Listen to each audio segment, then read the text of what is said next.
Bonjour et bienvenue dans ce nouvel épisode de Radio Borvo, le podcast de votre cinéma de Bourbon-Lancy. Vous le savez peut-être, mais cette année, en partenariat avec le Casino de Bourbon-Lancy, nous sommes les hôtes des conférences Terre d'Horizon, commençant le mois dernier avec la Croatie présentée par Patrick Bureau. Ce jeudi 8 décembre à 14h30, nous accueillons de nouveau Patrick, mais cette fois-ci pour visiter avec lui une région plus proche de chez nous, mais encore pleine de secrets, l'Auvergne. Mais en avant-séance, nous avions quelques questions à poser, et c'est pour cela qu'aujourd'hui nous accueillons Patrick dans notre podcast. Bonjour Patrick. Bonjour. Alors, on va commencer tout de suite les questions. Pour commencer, parlons un petit peu de Terre d'Horizon, dont vous êtes le fondateur, il me semble. Quel est le concept et comment cela a été créé ? En fait, c'est un label que j'ai créé parce qu'effectivement, les conférenciers travaillaient beaucoup, pour la plupart, sous un label qui était un peu plus connu, qui s'appelait Connaissance du Monde. Label qui aujourd'hui est dirigé par une personne qui ne souhaitait pas, après le Covid, redémarrer parce que il y avait certainement des craintes, des difficultés pour refaire partir cette grosse machine. Donc les conférenciers étant toujours sur place, ayant des films toujours nouveaux à présenter, étaient donc disponibles et je me suis dit, puisque ce concept plaît au public, puisqu'on avait de fortes demandes, je me suis dit, bon, moi, je vais créer un label pour que les mêmes conférenciers qui travaillaient auparavant sous ce label de connaissance du monde puissent exercer et puis présenter leurs films devant le même public.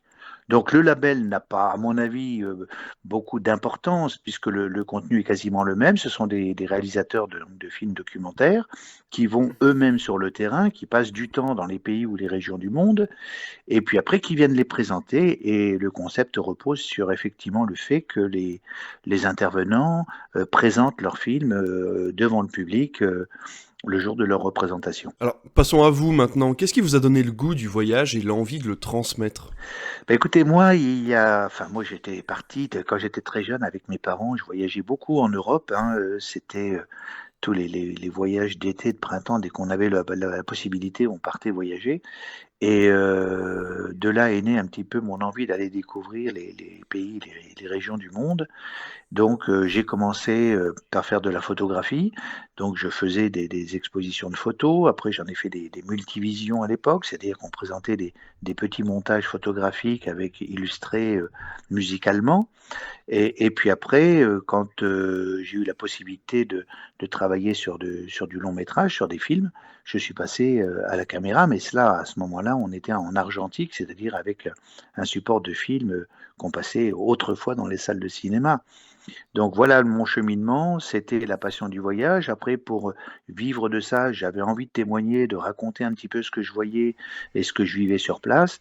J'en suis venu donc à réaliser les films et puis depuis maintenant une vingtaine d'années, je parcours le monde pour présenter les différents films que je fais à travers la planète. Oui, surtout que vous commencez à avoir fait pas mal de voyages, le Kenya, le Mexique, la Thaïlande, la Norvège. Alors maintenant, l'Auvergne. Est-ce que vous aviez besoin de faire un premier tour du monde pour comprendre la richesse de votre région d'origine ? Ouais, c'est intéressant votre question. Je me la suis posée, bien sûr, cette question aussi, parce que, en fait, jusqu'à présent, je voyageais relativement loin pour aller trouver peut-être de l'exotisme ailleurs, du dépaysement, pour que les gens découvrent des endroits peut-être peu connus. Et puis, moi, depuis 8 ans, je suis installé en Auvergne. Donc, cette région, au départ, je la connaissais pas relativement bien. Et donc, je me suis dit, je vais en profiter maintenant que j'habite ici pour découvrir, la parcourir. Et puis, plus je la découvrais, plus j'y trouvais des centres d'intérêt. Donc, je me suis dit, à un moment, ça serait peut-être intéressant de présenter un film sur l'Auvergne. Alors, je savais que c'était quelque chose qui n'était pas simple, parce que faire un film sur un pays ou une région éloignée du monde, bon, j'avais très peu de chances d'être contredit ou d'être critiqué. Faire un film sur la région d'Auvergne présenté à des Auvergnats, forcément, je m'exposais, la barre était plus haute et peut-être plus difficile à réaliser. Donc, je me suis dit qu'effectivement, il fallait tenter, avoir un regard un peu personnel, puisque n'étant pas auvergnat, je pouvais me permettre de porter un regard sur cette région. Et la façon dont j'ai travaillé, c'était simplement parcourir les 4 départements de l'Auvergne et puis aller découvrir des spécificités, des centres d'intérêt, des choses un petit peu particulières qui m'ont touché et que je pouvais présenter. Voilà, c'est mettre un coup de projecteur sur cette région en mettant ses spécificités en valeur. Voilà un petit peu comment j'ai travaillé sur cette région d'Auvergne. Mais je sais que la barre est beaucoup plus difficile quand on parle d'une région de France, présentée en France, parce que les gens connaissent. Enfin, mais j'ai vu aussi qu'en discutant avec des gens lors de mes conférences précédentes, que certaines personnes ne connaissaient pas forcément très bien, ou enfin en profondeur, la région dans laquelle ils vivaient. Parce que comme toujours, généralement on se dit on aura l'occasion plus tard de découvrir notre région, profitons-en maintenant pour aller plus loin, pour aller voir ailleurs. Voilà un petit peu ce que j'ai pu ressentir avec le public que je rencontre. Oui, c'est vrai que finalement, moi, j'ai eu pas mal d'échos aussi de ce côté-là, finalement, de découvrir l'Auvergne autrement. Est-ce que finalement, vous pouvez pas nous teaser un petit peu ce qui va se passer dans ce film sur l'Auvergne, nous donner quelques indices? Alors bien sûr, bien sûr. Donc j'ai commencé effectivement par parler d'abord de la singularité de l'Auvergne. Pourquoi elle est singulière par rapport aux autres régions de France? C'est avant tout sa géologie. Parler des volcans d'Auvergne, de cette chaîne des puits. Enfin bon, ça c'est quelque chose qui est spécifique. C'est pour ça quand je vous disais tout à l'heure, je vais parler des spécificités. La première, c'est celle-ci. Donc toute cette période volcanique qu'a connue l'Auvergne est à l'origine de beaucoup de choses. Je vais parler de la pierre de lave parce qu'elle est importante et ce qu'elle a permis de faire, notamment la construction des villes, puisqu'on s'est servi de la pierre de lave, du domaine artistique, puisqu'on se sert de la pierre de lave aussi comme matière première pour les artistes à travailler. Et puis de la géologie est venu aussi bon, les sources d'eau, parce qu'effectivement, il y a beaucoup d'eau en Auvergne, on ne va pas toutes les citer, mais et parler effectivement de la naissance des termes, et notamment de la ville de Vichy, qui est née avec les termes d'eau, de sources d'eau qui sont apparus là-bas.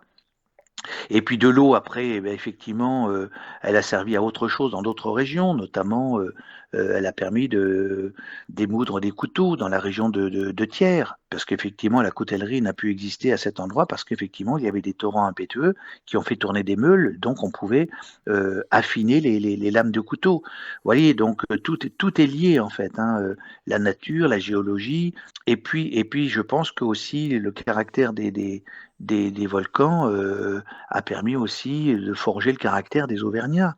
Et après, effectivement, il y a des modes de vie. J'ai rencontré d'autres Auvergnats. Je suis allé effectivement suivre dans la nature, dans les paysages montagneux du Cantal, des éleveurs de salers pour parler un petit peu de la culture elle-même.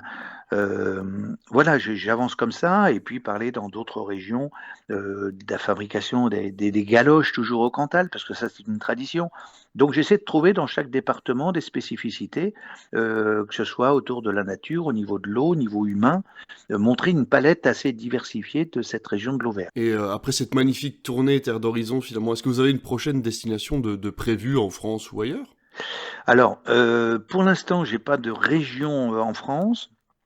Il est vrai qu'avant cette période de confinement, donc avant cette période où j'ai pensé réaliser ce film sur l'Auvergne, j'étais en train de préparer un film sur l'Albanie, enfin région que je connaissais bien et dans laquelle j'avais passé déjà de nombreux mois, et je devais y retourner pour terminer ce film sur ce pays. Donc voilà. Après, des centres d'intérêt dans le monde, j'en ai beaucoup. Donc il n'est pas improbable que je reparte à l'étranger dans un futur proche pour aller finir soit ce reportage sur l'Albanie ou partir sur une autre région qui me tenterait. Donc tout est ouvert en ce moment. Là, il est vrai que je suis en train de préparer cette présentation du film sur l'Auvergne à travers d'abord l'Auvergne et après dans d'autres régions de France pour montrer l'attachement que j'ai à cette région. Et puis après, oui, d'autres projets vont venir derrière, ça c'est sûr. Eh ben, Patrick Bureau, merci beaucoup pour toutes ces réponses. En tout cas, on a hâte de vous revoir ce jeudi 8 décembre à 14h30 pour votre documentaire sur l'Auvergne avec Terre d'Horizon en partenariat avec le Casino de Bourbon-Lancy. À très bientôt. Eh ben, je vous remercie encore beaucoup de votre accueil et puis écoutez, au plaisir de rencontrer votre public prochainement. Merci beaucoup. Au Au revoir. revoir.